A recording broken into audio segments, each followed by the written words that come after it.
참 잘하셨어요. 예, 감사합니다. 감사합니다. 여러분들이 너무 수고를 많이 해주셔서 우리가 화요일날 수요일에 있었던 우리 138차 모포 선호의 정기노회를 은혜 가운데 잘 마쳤습니다. 너무 애써주셔서 감사하고요. 한 사람 한 사람의 그 봉사의 손길이 얼마나 훌륭했는지 우리 모포 선호에 있는 목사님 모두가 다 감사하다고, 정말로 즐겁고 행복했다고, 또 음식도 참 맛있었다고 그렇게 전해 주셨어요. 얼마나 담임 목사로서 뿌듯한지. 모든 걸 마시니까 제가 몸살이 났어요. 너무 죄송한데요. 자가 좀 아프니까 목사가 좀 죄송하더라고요. 저번에는 아예 이 몸살이 나고 이제 목 감기가 와서 일주일 이상을 목에서 소리가 안 나니까 너무 답답했어요. 그래서 이번에 또 이비인후과 가가지고 가장 먼저 들은 소리가 목이 먼저 상해 있으니까 말할 수를 줄이라는 거예요. 그래서 참 제가 이 말하기를 좋아하는 직업이고 또한 그런 사람인데 말수를 줄이자 하니 참 힘들었는데요. 그래서 제가 조금 말수를 많이 줄이고 있고, 그다음에 지금 기침이 많이 나오다 보니까 물을 많이 마시고 있습니다. 그래서 일부 예배 때도 막 설교하다 기침이 많이 나왔는데요. 혹시 제가 기침이 나오고 또 이렇게 물을 많이 마셔도 좀 이해해 주시면 감사하겠습니다. 네. 오늘 본 말씀을 통해서 주님만이 고치십니다 라는 제목으로 은혜를 나누려고 합니다. 우리 11월 3일은 어떤 날이라고요? 11월 3일은 가족사랑, 이웃사랑, 초청, 전도주일. 이 가족사랑, 이웃사랑, 초청, 전도주일. 누군가는 초청해서 우리가 전도하는 날이란 이 말입니다. 근데 여러분들 우리가 전도 축제 같은 거 많이 해봤기 때문에 아시겠지만 우리가 가족과 이웃을 전도하는 이유를 단지 우리가 교회를 다니고 있기 때문이나 우리 사명이기 때문이다 라고 말하기보다 아울러 앞서 내 가족을 전도하는 것은 사랑이기 때문에 그렇다라는 것이죠. 뭐 이웃이야 사명이니까 그렇게 전도한다고 쳐도 내 가족은 적어도 사랑이니까. 여러분들 뭐 이심 전심이라는 말이 있듯이 음식점에 가면 여러분들 맛있는 음식을 기분 좋게 먹었어요. 또 기분 좋게 대접을 받았습니다. 그러면 이 음식점에 누구와 함께 가고 싶습니까? 사랑하는 사람과 함께 가고 싶잖아요. 대부분 남편들이 그래요.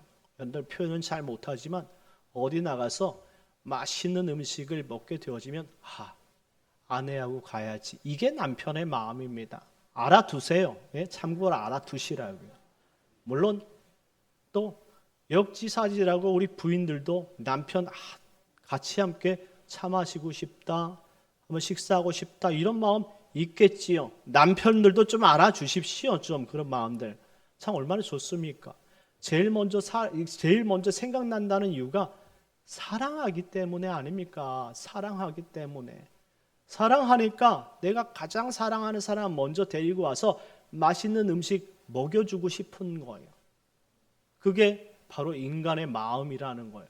그런데 우리가 정말로 하나님 살아계신 것도 믿고 있고 또 천국과 지옥이 있는 것도 믿고 있는데 나는 천국에 갈 확신이 있는데 내 자녀들과 내 남편과 아내가 천국에 갈 아직까지 그 믿음이 없다면 가만히 보고 있는 것이 왠지 우리가 이 땅에 사는 그런 사람들보다 오히려 못하지 않은가라고 생각할 때가 있다는 것이죠.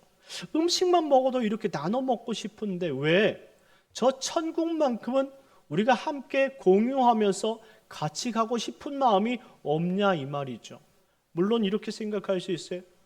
없는 게 아니라 저도 많이 시도해봤어요. 이제 포기한 겁니다 라고 이야기할 수 있겠지요. 포기요? 당장 여러분들이 사랑하는 자녀가 남편이 지금 있는 현장 속에서 갑자기 교통사고나 응급사고로 인해서 여러분들 갑자기 전화를 받았어요. 지금 시간을 다투고 있습니다. 빨리 오세요. 여러분 어떻게 하겠습니까? 예배 드리다가도 벌떡 가지 않겠습니까? 왜? 지금이 아니면 다시 사랑하는 사람을 볼 수 없기 때문에 그런 마음의 신념 때문에, 확신 때문에 그렇게 애절한 모습으로 뛰쳐나간다 이 말이죠. 그런데 천국은 실제 아닙니까? 천국도 분명히 예수, 천당, 불신, 지옥의 원리로 예수를 믿어야지 갈 수 있는 것이 천국인데 왜 그 좋은 천국만큼은 같이 이처럼 응급하게 데려갈 생각을 하지 못하느냐 이 말이죠. 이해가 가지 않습니다. 물론 우리 마음속에는 항상 이 어떤 기준치가 있기 때문에 그래요. 어떤 기준치냐면 나는 적어도 80세에서 90세까지 살 수 있다라는 어떤 신념, 근거가 있기 때문에 그렇다라는 거예요. 우리 부모님이 90세가 넘어서 살았다면 자녀들도 그 좋은 유전자를 받아서 90세까지는 살겠구나라고 다들 생각한다는 것이죠. 근데 사람의 인생이라는 것이 그렇게 여러분들 앞에 선대가 그렇게 살았으니까 자신도 그렇게 살라는 보장이 있습니까? 없다 이 말이에요. 그렇다면 우리는 어느 순간 하나님의 부를 수 있는 그런 상황 속에서 우리가 그렇게 불러간다면 그러면 우리 자녀들이 정말로 하나님 앞에 부름을 받았을 때에 하나님 앞에 떳떳이 설 수 있도록 신앙을 전수해 줘야 될 우리에게 사명이 있는 것 아니냐 이거예요. 그 사랑이 먼저 있었던 거 아니냐라는 것이죠. 그러니 우리가 하나님 앞에서 핑계할 수 없다는 거예요. 이제 여러분들이 이제 어느덧 여러분들이 계산하고 있는 80세가 있으면 80세, 90세가 있으면 90세인데 그 이전에 갑자기 하나님이 여러분을 불러가셨다? 여러분 계획으로는 한 79세쯤에 아이들을 진지하게 불러다가 애들 복음을 증거해야지 이런 계획을 가지고 있었다는 거예요. 그러니까 하나님 앞에서 하나님 저에게는 바로 1년 전에 이와 같은 계획을 가지고 있었는데 왜 뜻하지 않게 저를 불러서 이렇게 난감하게 만드십니까? 이렇게 따질 수 있느냐 이 말이죠. 우리는 따질 수 없다라는 거예요. 오히려 하나님께서 책망하시겠죠. 수십 년 동안 함께 복음을 증거할 수 있도록 너에게 건강 주고 믿음 줬는데 지금 뭐 했냐 이렇게 물어볼 수 있다는 것이죠. 그 책임이 고스란히 나에게 있다라는 거예요. 그러면 이렇게 얘기합니다. 하나님 제가 못했으니까 그 누군가를 보내주셔서 정말로 우리 자녀를 우리 남편을 예수 믿게 해줬으면 좋겠습니다 라고 말하겠지요. 그런데 하나님은 그렇게 답변하시지 않는다 이 말입니다. 현세에 있어서 내가 전도하지 않은 사람을 누구를 보내서 믿게 한다? 그건 불가능하다 이 말이죠. 한마디로 부모로서 자신에게 자녀를 하나님께서 허락하시는 것은 자신의 자녀만큼은 내가 구원시키도록 우리에게 책임을 주셨다라는 설명이에요. 그럼 여러분들이 이 책임을 던져버려서는 안 된다는 말씀입니다. 여러분들이 이 책임을 무시해서는 안 된다라는 말씀이에요. 그러니 11월 3일 날 힘들어도 싸운다 할지라도 어떻게 해서든지 우리가 자녀들 한번 교회에 이끌고 나오십시오. 여러분들이 할 수 없는 것 제가 복음을 선포한다 이 말입니다. 우리가 함께 나와서 복음을 들을 때 하나님께서 오늘 본문에 기록되어져 있는 것처럼 은혜를 주신다면 그도 변화되어져서 정말로 우리 같이 신앙생활 하지 않겠습니까? 이와 같은 기회가 날이면 날마다 있는 것이 아니라 우리가 정말 때가 있으면 정말로 하나님께서 그 때를 통해서 역사하신다는 사실을 믿으시고 우리 11월 3일 가족사랑, 이웃사랑 초청 전도 주일에 여러분 태신자를 품고 전도하시길 예수님의 이름으로 축원합니다. 먼저 오늘 본문에 우리가 읽은 이 본문 말씀에는 한 사건 중심의 또 다른 사건이 기록되어진 다중적인 구조를 가지고 있습니다. 이게 문학적으로 이 카이즘 구조라고 이야기합니다. 카이즘 구조. 우리가 쉽게 듣는 용어는 아닌데요. 이걸 쉽게 표현하면 햄버거 구조 아니면 샌드위치 구조라고 표현합니다.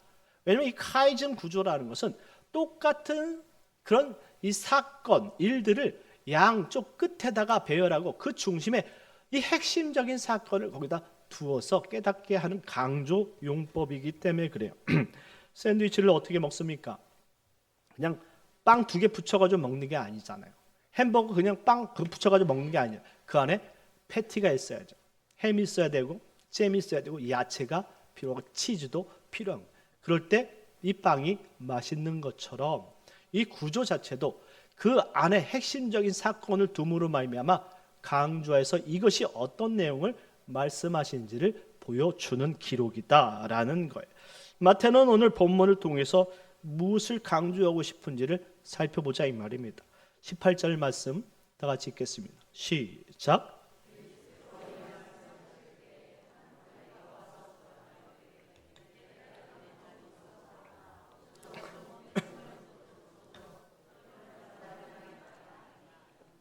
아멘. 한 관리가 와서 절하며 이르되 내 딸이 방금 죽었사오나 오셔서 그 몸에 손을 얹어 주소서 그러면 살겠나이다. 이렇게 기록되어 있습니다. 한 관리. 다른 복음서 특별히 마가복음 5장 말씀에 보면 이 사람을 회당장 야이로라고 이야기합니다. 자, 회당장 야이로라는 이름을 썼는데 왜 마태복음에는 한 관리라고 표현했을까요? 여기에는 이유가 있겠죠. 마태복음과 마가복음의 차이점이 있어요. 마가복음은 이방인들에게 증거되어진 복음서라면 마태복음은 유대인들을 한정적으로 기록한 복음서예요. 이미 그 사회에서 알고 있는 일이라 이런 표현이에요. 그러니 한 관리에 대한 이런 이야기는 당시 회당장 야이로에 대한 이야기임을 이미 알고 있다라는 표현이죠. 야이로 딸이 지금 죽었다라고 표현합니다. 여러분들, 딸이 죽었어요. 그럼 이 하나밖에 없는 딸을 가진 아버지의 심정은 어떻겠느냐라는 것입니다. 그런데 마가복음 5장 말씀에 보면 아직 다 죽은 것이 아니라 죽기 직전의 일임을 암시해 두고 있어요. 한마디로 죽기 직전에 너무나 다급한 나머지 회당장으로서 예수님께 찾아왔다라는 표현입니다. 회당장이 뭐하는 직분입니까? 바로 유대계 율법을 가르치고 예배를 주관하는 사람이 회당장이에요. 당시 예수님은 어떤 사람이냐면 율법을 지키는 듯 지키지 않는 듯 한마디로 조심히 관찰하고 있었던 그런 대상이었고 이 공회원들이 이 예수님을 지금 주의 깊게 살펴보고 있기 때문에 누구나 쉽게 정말로 이 예수님께 다가서기는 이 불편했던 그런 시기다 이 말이죠. 이때에 다급해진 이 회당장 야이로는 누굴 찾아갔냐? 예수님 찾아갔다라는 거예요. 이유는 뭘까요? 여러분들, 이 질병이 나면 그 질병을 고칠 수 있는 의원을 찾아가는 것은 당연한 것 아니겠습니까? 이 꽝 잡는 것이 매라고요. 한마디로 그 당시 그 누구도 감기 하나 치료할 수 없을 때 말씀으로 치료하신 분이 있는데 그분이 누굽니까? 예수 그리스도 하나님의 아들인 줄 믿으시기 바랍니다. 그 분 앞에 당연히 찾아가는 건 당연한 거죠. 여기 있는 모든 사람들 다 100이면 100 그때 치료할 수 있는 병원이 없고 의원이 없다면 다 누구 쫓아다녀야 돼요? 하던 일 다 멈추고 예수님 쫓아가는 것은 당연한 거예요. 그런데 지금은 어때요? 병원이 그 일들을 많이 하다 보니까 예수님 쫓지는 않아요. 기도까지도 하지 않더라고요. 그런데 우리 그리스도인들은 이 질병의 그 근원이 애초부터 아담과 하와의 그 원죄부터 시작됐다는 사실을 생각할 때에 죄에 대한 기인이구나. 항상 우린 질병이 걸릴 때 예수의 이름으로 우리가 깨끗하게 나을 수 있도록 먼저 기도해야 되는 줄 믿으시기 바랍니다. 기도하시는 것이 당연히 신앙인으로서 정상이고 우선순위라는 말씀이에요. 그런 상황이 됐어요. 그러니 회당장이 섬기고 있는 이 율법보다 유대주의보다 지금 예수님 앞에 나가서 이 자신의 딸을 살리는 것이 먼저다 이 말입니다. 생사가 시급한데 누가 지금 절차를 따지고 지금 누가 율법을 따지겠느냐 이 말입니다. 내가 이 고위 관직들보다 밑보이는 것보다도 내 딸 살리는 것이 먼저다 이 말이죠. 달려갔어요. 달려가니 어떻게 했습니까? 바로 하나님께서 만져주시는 것이죠. 여기에 우리는 중요한 사건을 통해 우리를 한번 비교해 볼 필요가 있어요. 여러분들은 어떻게 예수님 만났습니까? 어떻게 교회에 나왔냐 이거죠. 하나님께서 택한 사람들은 일반적인 일로 부르지 않는다는 거예요. 대부분이 특별한 일로. 정말 내가 괴롭고 죽겠사오니 나를 누가 조금 고쳐주시든지 치료해 주시든지 나를 어떻게 해서든지 나를 저 천국으로 인도해 주시건 이 문제를 해결해달라는 그 궁금증이 있는 사람을 통해 하나님이 역사하신다는 사실을 볼 수가 있지요. 여러분들이 이 자리에 나온 것도 다르지 않다고 생각합니다.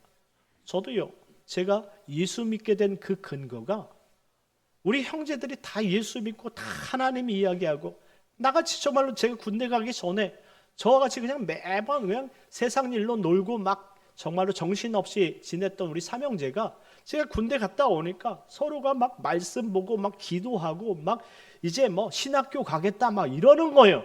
왜 그러냐? 하나님이 살아계신다는 거예요. 저는 이때 하나님이 살아계셔? 나는 어렸을 때 어머니가 끌고 가는 거 그것밖에 없는데 너무나 지겹고 힘들어서 맨날 그 기둥 뒤에서 예배드리는 것이 전부였는데 하나님이 살아계신다는 거예요. 그런데 왜 저는 안 만나주십니까? 하나님? 이게 너무나 억울했어요. 그래서 날마다 교회 가가지고 그러면 하나님, 저도 한번 하나님 만나게 해주세요. 그때 저희 형님이 저한테 이런 얘기를 했어요. 기억을 못할 수도 있겠지만 하나님이 사랑하는 자에게만 매를 대는 거야, 이렇게 얘기하는 거예요. 그래서 제 기도 제목이 저 때려주셔요, 이거였습니다. 그래서 매번 막 작정하면서 새벽마다 때려주세요, 때려주세요, 때려주세요. 그러다가 예수님 만난 줄 믿으시기 바랍니다. 목사 됐어요. 때려달라고 계속 떼쓰다가 네가 정말 맞고 싶느냐, 이렇게 하나님의 음성을 들려주시더라고요. 그때 제가 그랬죠, 단호하게. 아닙니다, 이제 됐습니다. 하나님 살아계신 줄 알았는데 왜 내가 맞을 필요가 없는 것이죠. 한마디로 우리가 특별한 상황을 통해서 하나님이 부르신다는 사실을 보여준. 어떤 사람은요 질병 때문에, 어떤 사람은 자녀 문제 때문에, 어떤 사람은 물질의 급함 때문에 하나님을 만나게 되더라라는 걸. 그냥 일반적으로 그냥 태연이 있다고 만나고 온 사람이 아무도 없어요. 마치 이런 사람들 있잖아요. 엄마 뱃속에서부터 예수를 믿었다 말하는 모태신앙. 그런 분들 보세요. 믿는 둥 마는 둥 하잖아요. 아직도 그런 살아있는 감동이 없기 때문인 거예요. 이처럼 하나님은 자신이 택한 백성들에게 정말로 마음속에 신비의 새길 만한 정말로 사건을 주시고 각인시켜 주시고 하나님 떠나면 죽는다, 이런 사실을 깨닫게 한다는 말씀이죠.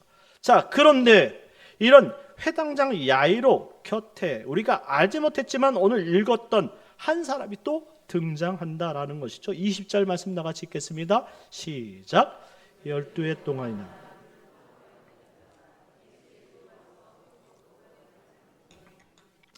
아멘. 혈루병은 어떤 병입니까? 피를 흘리는 병이에요. 이것은 율법에서 부정한 병으로요, 절대 사람들과 함께 할 수 없다라고 결론 지은 병이에요. 그러니 피가 흘릴 때는 사람 모임에 가면 안 된다라는 부정 탔다라는 병이죠. 그런데 이것을 이 금기를 깨고 괜찮아 라고 나간다 치면 이 피를 흘리는 모습으로 인해서 사람들이 돌을 들어서 그 여인을 죽일 수 있다 이 말이죠. 그러니 이것이 처음엔 몰라도 매우 심각한 병이라는 사실을 알게 된 것이죠. 마가복음 5장 25절 이하의 말씀에 보니까 이 병이 낫지를 않으니까 12년 동안 자신의 재산을 탕진해 가면서 치료를 하려고 애썼다 이 말입니다. 그런데 고칠 수 있었습니까? 못 고쳤다 이 말입니다. 한마디로 이 여인의 병은 하나님이 주신 병이다라는 사실이에요. 하나님이 주신 병은 어떻게 해야지만 나을 수 있는 겁니까? 하나님 만날 때 낫는 줄 믿으시기 바랍니다. 그래요. 하나님께서 택한 백성들은 하나님이 주신 병이 있어요. 하나님이 주신 사건이 있고요, 상황이 있습니다. 이 모든 것들은 하나님 만날 때만 비로소 해결이 된다는 사실을 이야기해 주고 있는 것입니다. 자신의 이 모든 것들을 다 탕진했어요. 12년 동안 모든 걸 다 잃어버렸어요. 막 조롱거리가 됐고요. 이제 더 이상 바깥에 나갈 힘도 없고요. 나가면 죽을 것 같아요. 이런 여인에게 과연 희망이 있었겠습니까? 그런데요, 이 여인에게 희망이 생긴 겁니다. 마가복음 5장 27절 말씀인데요, 한번 읽겠습니다. 시작. 예수의 소문을 듣고 무리 가운데 끼어 뒤로 와서 이 여인이 희망을 갖게 된 그 유일한 근거가 소문이란 말이에요. 소문. 예수에 대한 소문을 듣게 됐어요. 이것이 바로 전도입니다. 가만히 있어도 누군가로부터 예수에 대한 이야기를 듣게 됐다라는 말이에요. 이전에 내가 일반적일 때는요, 이런 소문이 아무런 쓸모가 없어요. 교회를 왜 다녀? 예수를 왜 믿어? 당장 나도 먹고 살기 바빠 죽겠는데 종교를 왜 가죠? 이렇게 이야기할 수 있지 않겠습니까?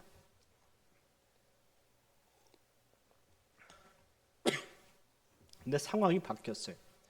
12년 동안 이 여인의 모든 인생이 바뀐 거예요. 돈을 다 써가도 자신의 건강 하나를 지킬 수 없었다, 이 표현이죠. 결국 어떻게 합니까? 망연자실했고 모든 걸 다 포기했어요. 안 되는구나. 내 인생 이러다가 그냥 끝나는구나. 그냥 죽자. 이것이 이 여인의 결단이. 근데 저 멀리서 예수님에 대한 소문이 들린 거예요. 모든 질병을 고치시는 자, 말씀만으로도 치료하시는 자, 죽는 자까지도 살리시는 자, 그분이 누구라고요? 바로 예수 그리스도인 줄 믿으시기 바랍니다. 그분에게 나아가면 내 병든 육체도 치료되겠구나. 그분에게 나아간다면 나의 쓸모없는 영혼도, 이 육신도 사용될 수 있겠구나. 회복될 수 있겠구나. 할렐루야. 그래서 결단한 거죠. 죽기 아니면 까무러치기 아니겠습니까? 이제 이 여인에게 있어서 다른 건 다 들어오지 않아요. 자신을 치료할 수 있는 유일한 분은 누구다? 예수. 예수 외에는 자신의 인생에 그 누구도 비집고 들어올 틈이 없는 것이죠. 더 이상 예수 외에는 듣고 싶은 것이 없고 그분만을 만나고 싶은 것이 그분의 꿈이 된 거예요. 어떡합니까? 율법으로 나가면 돌로 쳐서 죽이는 거예요. 그렇다면 여러분 생각해 보세요.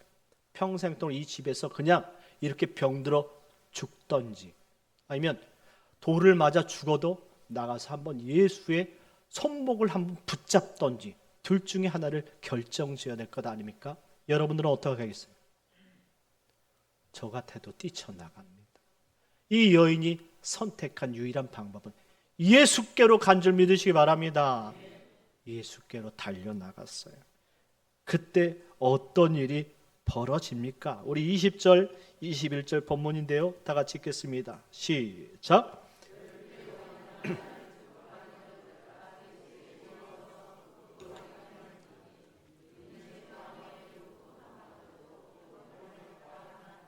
아멘. 이 여인이 생각했습니다. 나는 예수님의 손목 잡기는 좀 그러니까, 남정네에 손목 잡는다는 게 쉽지 않잖아요.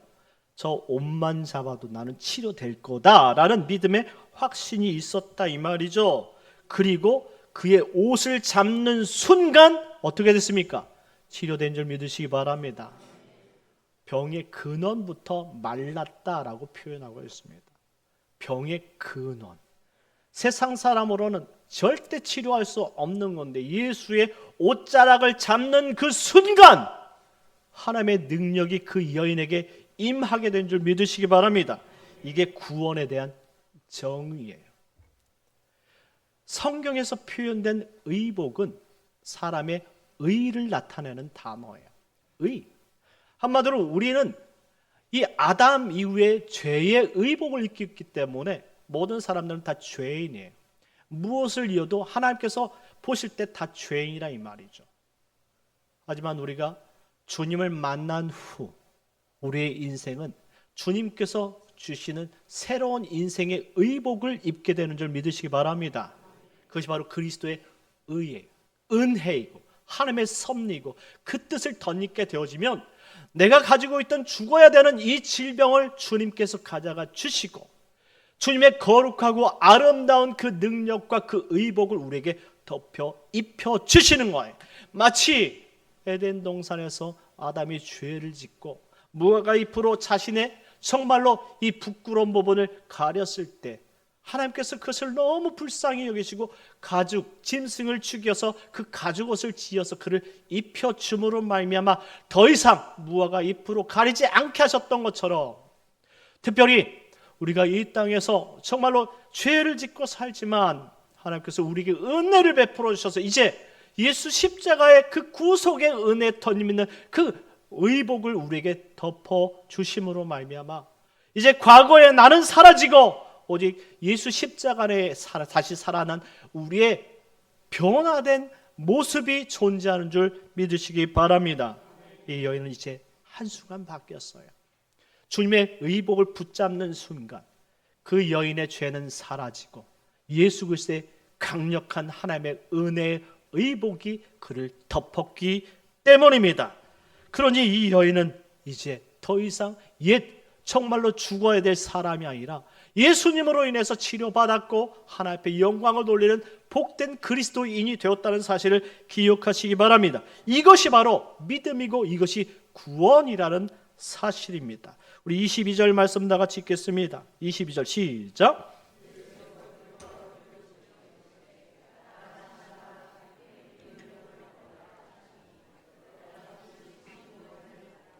아멘. 율법으로는 책망할 것 같았고 이스라엘 모든 사람들이 돌을 짚고 던질 것 같았는데 예수님 뭐라고 말씀하십니까? 따라 안심하라. 내 믿음이 너를 구원하였느니라. 우리가 믿음을 가지고 하나님 앞에 다가서는 순간 하나님 우리를 책망하는 것이 아니라 오히려 품으시고 위로해 주시는 줄 믿으시기 바랍니다. 우리는 이렇게 부족하지만 하나님은 우리 부족함을 다 감싸 안으시고 그것을 오히려 더 위대하게 만드신다라는 사실입니다. 그런데 마가복음 5장 30절 말씀에 추가된 말씀이 있는데요. 마가복음 5장 30절 다 같이 한번 읽겠습니다. 시작.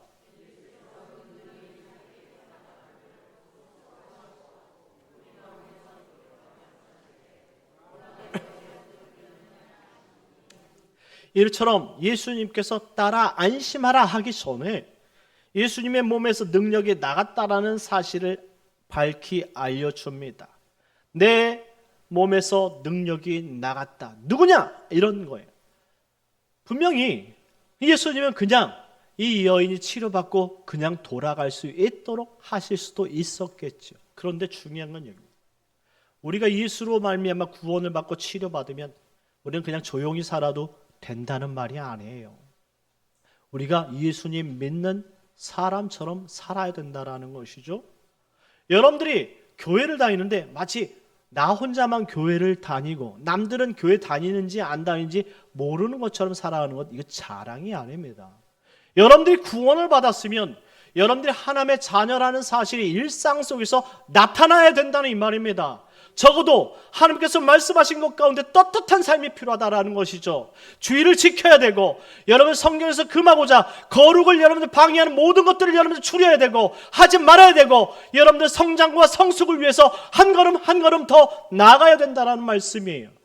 이런 사실을 인정하지 않고 나 혼자 조용히 구원받은 것처럼 치료받은 것처럼 사는 사람들은 구원받은 것이 아니란 말이에요. 그리고 또한 왜 예수님께서 그토록 그 여인을 바로 예수님 앞으로 부르셨느냐? 바로 함께하고 있던 야이로 때문에 그렇다라는 거예요. 지금 야이로는 어떤 심정입니까? 자신의 딸이 죽는 심정이에요. 빨리 그 집에 가서 치료받기를 원하는 거예요. 지금 예수님께서 그 12년 동안의 혈류병으로 인해서 정말 아픔을 가졌지만 지금 야이로의 마음은 이게 중요한 것이 아니에요. 자기 딸이 중요해요. 아예 이 여인 없이 그냥 빨리 지나갔으면 좋겠어요. 막 그 무리를 막 헤집고 빨리 빠른 걸음으로 그 집에 가서 당장 그 딸 앞에서 그 손을 그 머리 위에 올려주시기를 원하고 있는 것이 야이로의 마음이라고요. 그럼에도 불구하고 예수님은 그렇게 하시지 않았어요.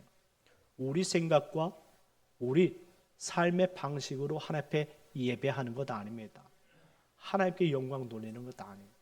하나님이 원하시는 방법, 하나님께서 받으시는 방법, 하나님께서 말씀하시는 대로 우리는 그 방향으로 살아가는 것이 인생이고 신앙인 줄 믿으시기 바랍니다.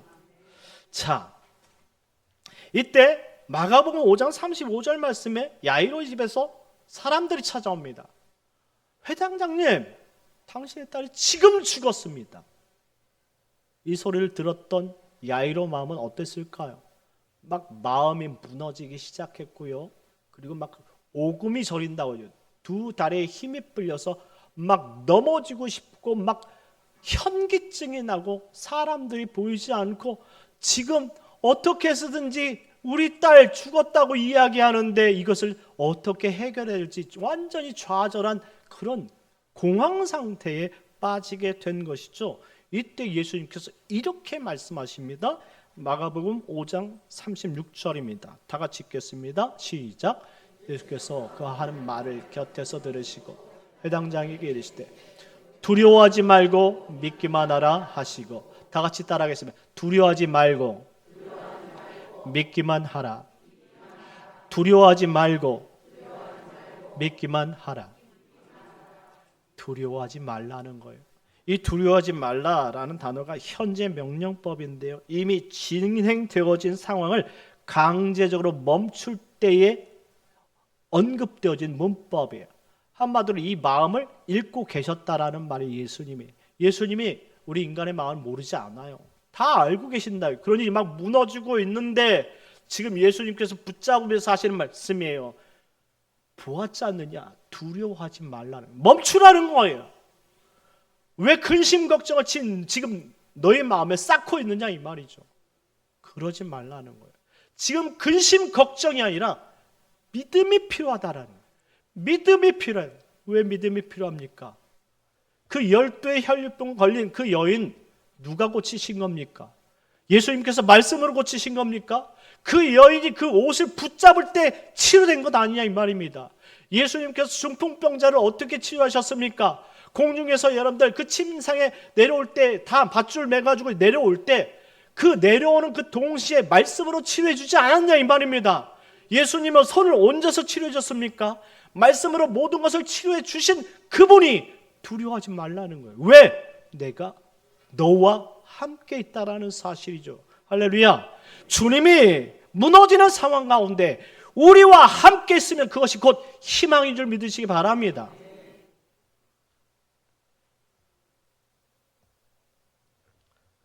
믿기만 하라. 우리가 가족사랑, 이웃사랑, 초청 전도주의를 행할 때에 두려운 마음이 먼저 앞장섭니다. 전도라는 게 쉽지 않기 때문에 그래요. 그리고 전도라는 것이 참 두렵잖아요. 그런데 오늘 예수님께서 그러는 거예요. 나는 두려워요. 상대방이 어떤 반응을 나올지 미리 예견하고 있기 때문에 두렵지만 예수님은 이렇게 말합니다.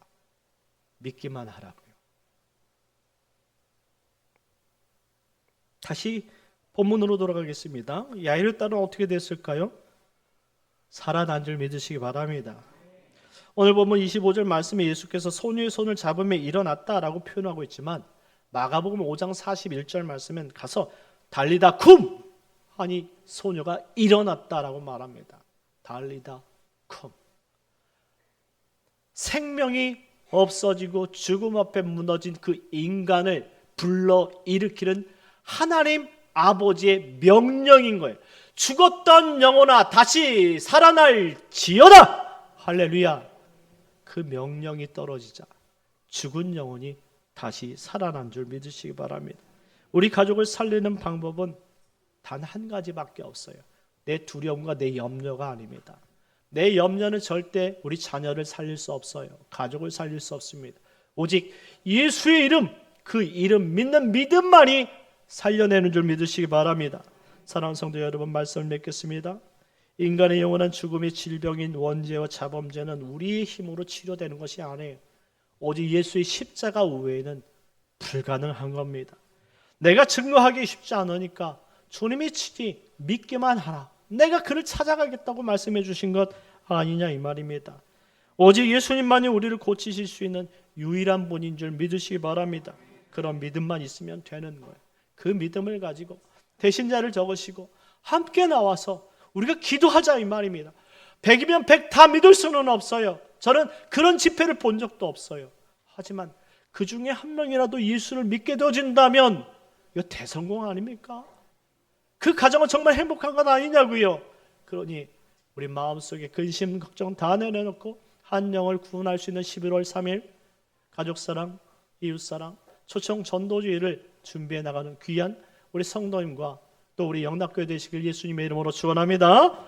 우리 시간 다 같이 잠시 기도하겠습니다. 11월 3일을 위해서 하나님 은혜 내려주시고, 우리 가운데 하나님 아직도 믿지 못하고 또 아직도 정말로 주님 앞에 나서지 못하는 사람도 있다면 그들 주님께로 인도하게 하여 믿음을 주옵소서. 두려워하지 말고 믿음을 주옵소서.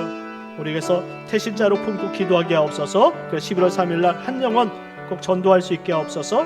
우리 다 주여 한번 드시기 기도하도록 하겠습니다. 주여, 하나님 아버지 은혜를 감사합니다. 은혜가 필요합니다. 두려워하지 않고 하나님의 말씀을 믿는 믿음이 필요합니다. 은혜,